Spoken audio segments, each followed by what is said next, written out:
ہم امن چاہتے ہیں مگر ظلم کے خلاف، گر جنگ لازمی ہے تو پھر جنگ ہی صحیح۔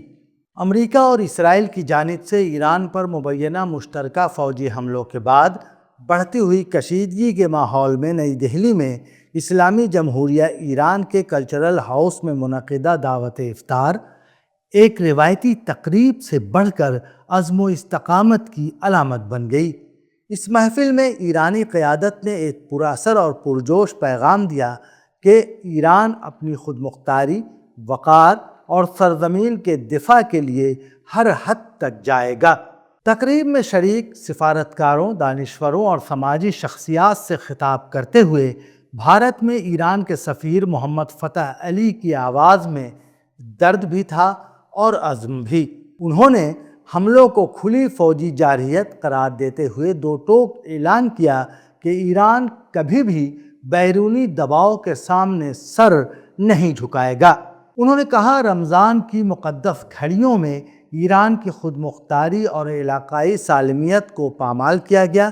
ہمارے شہروں، ہمارے دفاعی ڈھانچوں اور شہری علاقوں کو نشانہ بنایا گیا، مگر یہ حملے ہمارے حوصلے کو کمزور نہیں کر سکتے۔ انہوں نے صرف یہ ثابت کیا ہے کہ ہم حق پر قائم ہیں۔ سفیر نے دکھ کے ساتھ اس حقیقت کی نشاندہی کی کہ یہ حملے اس وقت ہوئے جب سفارتی بات چیت جاری تھی۔ ان کے الفاظ میں ایک تلخ سچائی جھلکتی تھی۔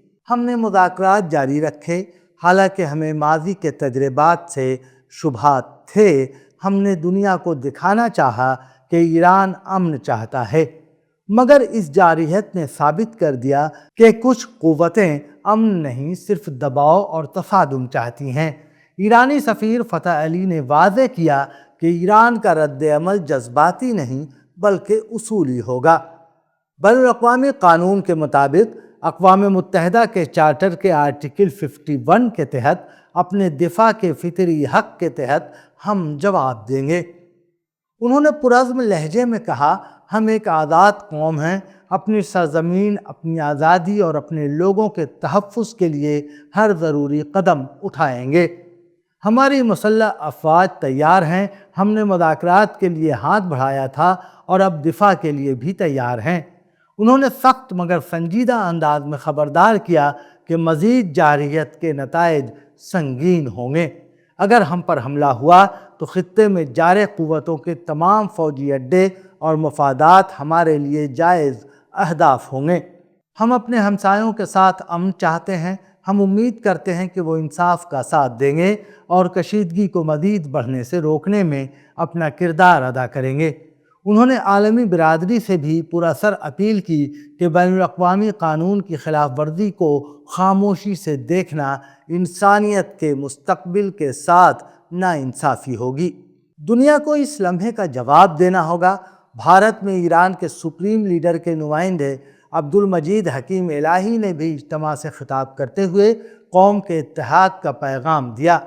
ان کے الفاظ میں ایک روحانی سکون اور قومی فخر کی جھلک تھی۔ انہوں نے کہا، ایران اپنے دفاع کی مکمل صلاحیت رکھتا ہے، پوری قوم متحد ہے، آزمائش کی گھڑیوں میں ایمان کمزور نہیں ہوتا۔